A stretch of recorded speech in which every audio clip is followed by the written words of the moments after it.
Night Lights. All right, ready? Okay.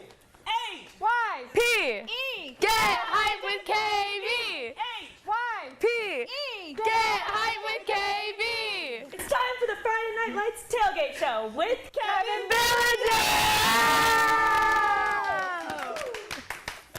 Hey, good afternoon, everybody. It is Friday. It is 3:30. It is the day after Thanksgiving, which means it is time to tailgate. Let's hear the excitement in the newsroom.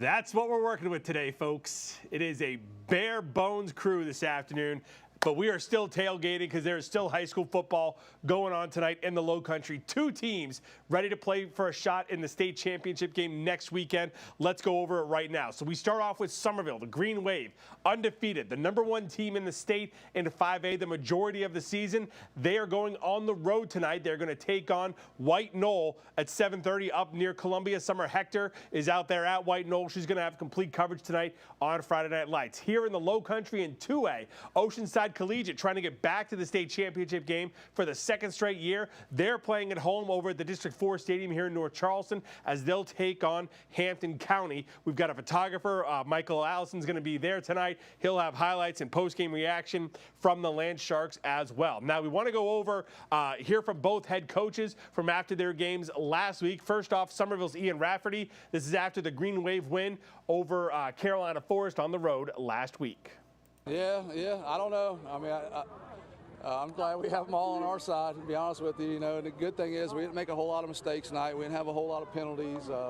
You know, our quarterback does a very good job of not putting the ball in jeopardy and not forcing things. And, you know, our offensive coordinator called a hell of a game, man. He doesn't get a whole lot of credit, but Ryan Sharpie, he called a heck of a game tonight.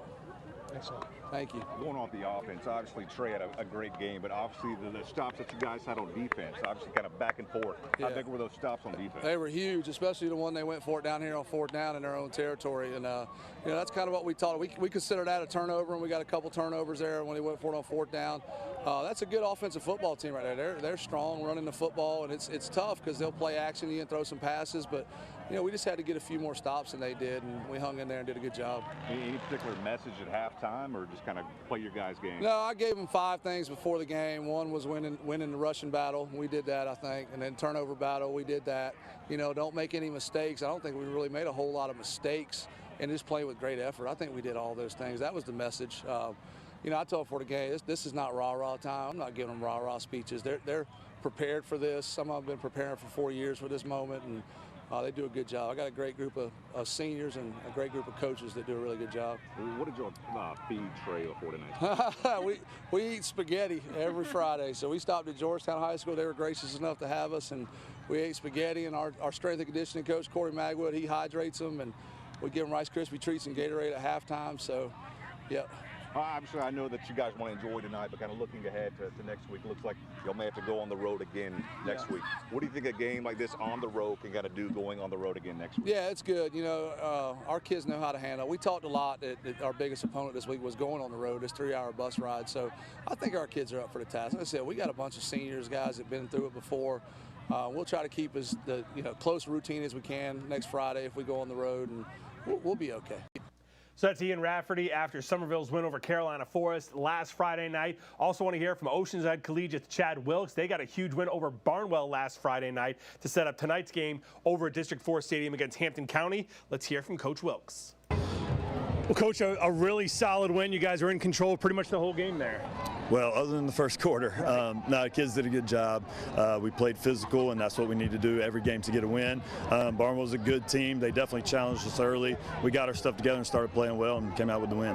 What does it say about this team that you get off to a little bit of a slow start and you guys really ramp it up right away? Yeah, well, I'd rather not get off to that slow start for sure, but, you know, I'll take the final 3 quarters. They did a good job, and, yeah, they kept playing, and our team has so much fight. Got to execute better, but they're doing a good job, and hopefully we can keep it going. Getting back to the lower state finals, what does that mean to you?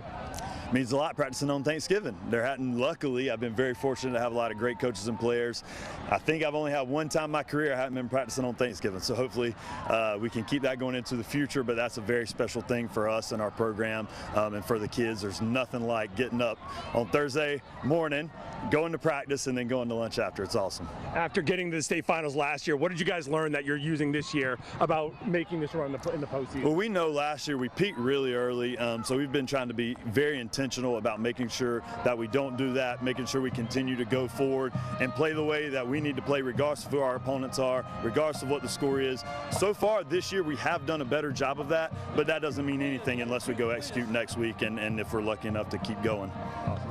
Thanks, Coach. So you heard Chad Wilkes there from last Friday night about how important it was for them to be practicing on Thanksgiving yesterday morning, and now they'll be at home tonight taking on Hampton County in the lower state championship game as Oceanside trying to get back to that 2A title game for the second straight year. Let's take a look at the brackets before we get out of here. In 5A, there you see White Knoll. They've beaten Fort Dorchester and Sumter on the way here to get to the lower state finals that they'll be hosting tonight. Somerville the last 2 weeks got to win at home over their rivals from Berkeley, then went on the road last week to beat Carolina Forest, so another win there for them, and that sets up White Knoll and Somerville. The winner goes on to South Carolina State next Friday night at 8 o'clock to play in the state championship game against the winner from the upper state.